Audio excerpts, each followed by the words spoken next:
আওয়ামী লীগের নতুন ছক, প্রধান তিনটি টার্গেট চূড়ান্ত। বিগত নির্বাচনে জড়িতদের বাদ দিয়ে নতুন লোক নেওয়া হবে বললেন সিএসসি। তারেক রহমানের দেশের ভবিষ্যৎ প্রধানমন্ত্রী বললেন মির্জা ফখরুল। এদিকে ডেঙ্গুতে ৩ জনের মৃত্যু, হাসপাতালে ভর্তি ৩২৫। আগামী দিনে দেশ পরিচালনার সবচেয়ে বেশি সম্ভাবনা বিএনপির বললেন তারেক রহমান। এবং সর্বশেষে জানাবো ১৩ আগস্ট ঢাকায় এমপিওভুক্ত শিক্ষকদের বড় জমায়েতের ঘোষণা। এতক্ষণ শুনলেন সংবাদ শিরোনাম, এবারে বিস্তারিত। আওয়ামী লীগের নতুন ছক, প্রধান তিনটি টার্গেট চূড়ান্ত। দেশে অস্থিরতা সৃষ্টির উদ্দেশ্যে আগস্ট রিটার্ন হিট প্ল্যান নামে একটি ষড়যন্ত্রের ছক কষেছিল কার্যক্রম স্থগিত হওয়া দল আওয়ামী লীগ। ওই পরিকল্পনার অংশ হিসেবে প্রশিক্ষণেরও ব্যবস্থা নেওয়া হয়েছিল, তবে গোয়েন্দা সংস্থার তৎপরতায় তা ভণ্ডুল হয়ে যায়। গোয়েন্দা সূত্রে জানা গেছে, এবার নতুন করে ছক কষছে দলটির লুকিয়ে থাকা নেতাকর্মীদের একটি অংশ। এই পরিকল্পনায় তারা ৩টি বিষয়কে প্রধান লক্ষ্য হিসেবে নির্ধারণ করেছে, যাতে করে পূর্বের ব্যর্থতা কাটিয়ে উদ্দেশ্য পূরণ করা যায়। নাম প্রকাশে অনিচ্ছুক পুলিশের উচ্চ পদস্থ এক কর্মকর্তা জানিয়েছেন, নতুন এই ছক নিয়ে ইতিমধ্যে অভ্যন্তরীণ বৈঠক ও গোপন যোগাযোগ শুরু হয়েছে। আইন শৃঙ্খলা রক্ষাকারী বাহিনী বিষয়টি গভীর নজরদারিতে রেখেছে এবং যে কোনো নাশকতা প্রতিরোধে প্রস্তুত রয়েছে। তিনি আরও জানান, পরিস্থিতি যাতে নিয়ন্ত্রণের বাইরে না যায় সেজন্য গোয়েন্দা তৎপরতা আরও জোরদার করা হয়েছে এবং দেশের বিভিন্ন স্থানে বিশেষ নজরদারি চালানো হচ্ছে। বিগত নির্বাচনে জড়িতদের বাদ দিয়ে নতুন লোক নেওয়া হবে বললেন সিএসসি।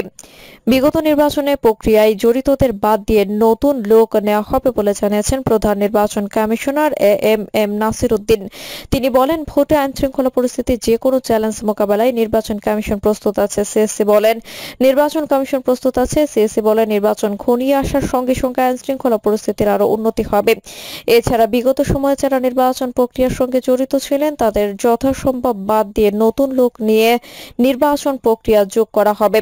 জাতির কাছে দেওয়া প্রধান উপদেষ্টা সুষ্ঠু নির্বাচনের প্রতিশ্রুতি রক্ষা করতেই কাজ করছে এসএ। এরই মধ্যে নির্বাচন প্রচারণায় এআই এর ব্যবহার মোকাবেলাতেও নানা উদ্যোগ নেওয়া হয়েছে। এছাড়া ভোটের তারিখ নির্ধারণ হওয়ার ২ মাস আগে তফসিল ঘোষণা করা হবে বলেও জানান প্রধান নির্বাচন কমিশনার। তারেক রহমানের দেশের ভবিষ্যৎ প্রধানমন্ত্রী বললেন মির্জা ফখরুল। তারেক রহমানের দেশের ভবিষ্যৎ প্রধানমন্ত্রী বলে মন্তব্য করেছেন বিএনপির মহাসচিব মির্জা ফখরুল ইসলাম আলমগীর। মির্জা ফখরুল বলেন, তারেক রহমান যে ৩১ দফা প্রস্তাব করেছেন তা দেশের স্বাস্থ্য খাত সহ অন্যান্য ক্ষেত্রে যুগান্তকারী পরিবর্তন আনার শক্তি রাখে।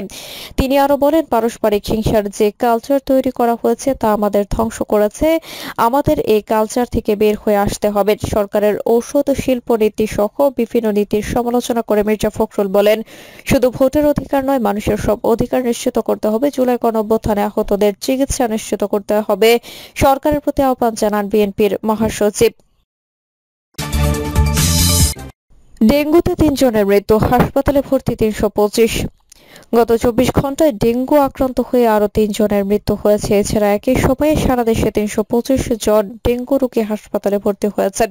শনিবার স্বাস্থ্য অধিদপ্তরের হেলথ ইমার্জেন্সি অপারেশন সেন্টার ও কন্ট্রোল রুম থেকে পাঠানো ডেঙ্গু বিষয়ক এক প্রেস বিজ্ঞপ্তিতে এই তথ্য জানানো হয়।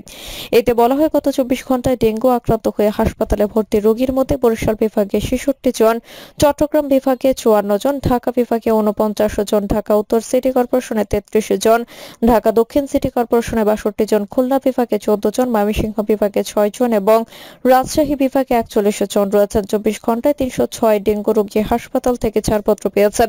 চলতি বছরে এ যাবৎ মোট ২২,৩০৪ রোগী হাসপাতাল থেকে ছাড়পত্র পেয়েছেন। চলতি বছরের ৯ আগস্ট পর্যন্ত মোট ডেঙ্গু আক্রান্ত হয়েছে ২৩,৭৩৫ জন। এর মধ্যে ৭৮.৭% পুরুষ এবং ৪১.৩% নারী রয়েছে। গত ২৪ ঘন্টায় ডেঙ্গু আক্রান্ত হয়ে আরো ৩ জন মারা গেছেন। চলতি বছরের এ যাবৎ ডেঙ্গুতে মোট ৯৮ জনের মৃত্যু হয়। মৃত ৩ জনের মধ্যে বরিশাল বিভাগের ১ জন এবং ঢাকা দক্ষিণ সিটি কর্পোরেশনের ২ জন রয়েছেন। ২০২৪ সালের জানুয়ারি থেকে ৩১ ডিসেম্বর পর্যন্ত মোট ডেঙ্গু আক্রান্ত হয়েছে ১,০১,২১৪ জন এবং ডেঙ্গুতে মোট ৫৭৫ জনের মৃত্যু হয়। ২০২৩ সালের ১ জানুয়ারি থেকে ৩১ ডিসেম্বর পর্যন্ত ডেঙ্গু আক্রান্ত হয়ে মোট ১,৭০৫ জনের মৃত্যু হয়। পাশাপাশি ডেঙ্গু আক্রান্ত হয়ে হাসপাতালে ভর্তি হন মোট ৩,২১,১৭৯ জন। আগামী দিনে দেশ পরিচালনার সবচেয়ে বেশি সম্ভাবনা বিএনপির, বললেন তারেক রহমান। আগামী দিনে দেশ পরিচালনার সবচেয়ে বেশি সম্ভাবনা বিএনপির, এমন প্রত্যাশার কথা ব্যক্ত করেছেন দলটির ভারপ্রাপ্ত চেয়ারম্যান তারেক রহমান। বিএনপির ভারপ্রাপ্ত চেয়ারম্যান বলেন, মানুষ বিএনপির কাছে তাদের প্রত্যাশার কথা তুলে ধরে। তারা মনে করে বিএনপির যথাযথ উদ্যোগ গ্রহণ করবে। আগামী দিনে দেশ পরিচালনার সবচেয়ে বেশি সম্ভাবনা বিএনপির রয়েছে, অবশ্যই একটি নির্বাচনের মাধ্যমে। সেজন্য বিএনপির কাছে মানুষ ভালো কিছু এবং পরিবর্তনের প্রত্যাশা করে। আমাদের সেই গুরুত্বটা বুঝতে হবে। শুধু গত 5ই আগস্ট বাংলাদেশে বহুল প্রত্যাশিত পরিবর্তন এসেছে উল্লেখ করে বিএনপির ভারপ্রাপ্ত চেয়ারম্যান বলেন, বিএনপির ওই দিন বাংলাদেশের মানুষ বুক ভরে শ্বাস নিতে পেরেছে। নিজেকে কার্ডিয়াক রোগী উল্লেখ করে তারেক রহমান বলেন, আমি একজন কার্ডিয়াক পেশেন্ট, সুতরাং আমার যখন অ্যাটাক হয়, স্ট্রেন্থিংটা করার পরে যখন ক্লিয়ার হয়ে গেল, আমার তখন যেভাবে হঠাৎ করে দমটা ফিরে পেলাম, ঠিক আমার কাছে মনে হচ্ছে 5 তারিখে বাংলাদেশের মানুষ হঠাৎ করে বুক ভরে শ্বাস নিতে পেরেছে। বিএনপির ভারপ্রাপ্ত চেয়ারম্যান বলেন, এই মুহূর্তে সমগ্র বাংলাদেশ একটি পরিবর্তন প্রত্যাশা করে। প্রত্যেকটি মানুষ একটি ভালো পরিবর্তন চাইছে। মানুষের সামনের দিনগুলোতে যাতে ভালো হয়, বাস্তবতা হচ্ছে সঙ্গে সঙ্গে সবকিছু ভালো হবে না। এটি হচ্ছে বাস্তবতা, কিন্তু উদ্যোগ গ্রহণ করতে হবে, উদ্যোগ নিতে হবে। দলের অভ্যন্তরীণ গণতন্ত্র প্রসঙ্গে বিএনপির ভারপ্রাপ্ত চেয়ারম্যান বলেন, একটি কথা প্রচলিত আছে, রাজনৈতিক দলগুলো গণতন্ত্রের কথা বলে কিন্তু নিজেদের ভেতরে প্র্যাকটিস করে না। তারা কেমন করে গণতন্ত্র প্রতিষ্ঠিত করবে, কথাটি ঠিক বেঠিক দুটোর মাঝামাঝি বাংলাদেশের রাজনৈতিক দলগুলোর মধ্যে বিভিন্ন সীমাবদ্ধতার কারণে হয়তো সম্পূর্ণভাবে সেই প্রক্রিয়াটি এখনো চালু হয়ে ওঠেনি। তবে অবশ্যই ড্যাবের এই কাউন্সিলটি প্রমাণ করবে কথাটি সম্পূর্ণভাবে ঠিক নয়। বিএনপির প্রতিষ্ঠাতা শহীদ রাষ্ট্রপতি জিয়াউর রহমান এই দেশে বহুদলীয় গণতন্ত্র চালু করেছেন উল্লেখ করে তারেক রহমান বলেন, আমাদের দেশনেত্রী বেগম খালেদা জিয়া স্বৈরাচার বিদায় করে সংসদীয় গণতন্ত্র চালু করেছেন। এখন আমাদের নেতাদের দেখানো পথে সে ধারাবাহিকতা বজায় রাখতে হবে। গণতন্ত্রের ভিতকে ধীরে ধীরে মজবুত করে গড়ে তুলতে হবে। 13 আগস্ট ঢাকায় এমপিওভুক্ত শিক্ষকদের বড় জমায়েতের ঘোষণা। এমপিওভুক্ত শিক্ষা জাতীয়করণের দাবিতে আগামী 13 আগস্ট জাতীয় প্রেস ক্লাবের সামনে শিক্ষক সমাবেশ এবং সচিবালয় অভিমুখে পদযাত্রা করবে।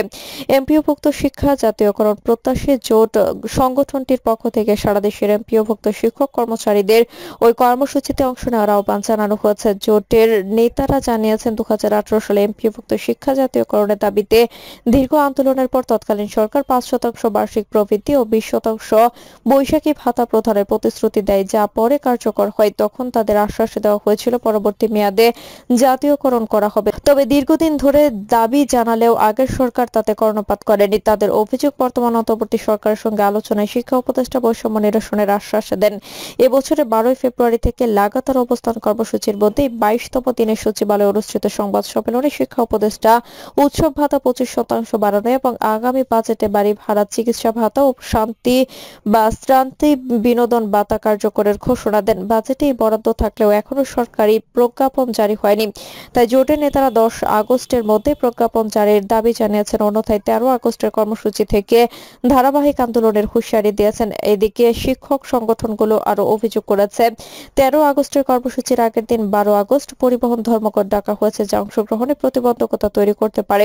বিষয়টি উদ্দেশ্য প্রণোদিত হলে তা গণতান্ত্রিক অধিকার চর্চার প্রতি অবজ্ঞা হিসেবে দেখছেন নেতারা। প্রিয় দর্শক, এই ছিল এখনকার সর্বশেষ সংবাদ। আপডেট সব সংবাদ পেতে চ্যানেলটি সাবস্ক্রাইব করে বেল আইকনটি ক্লিক করে রাখুন।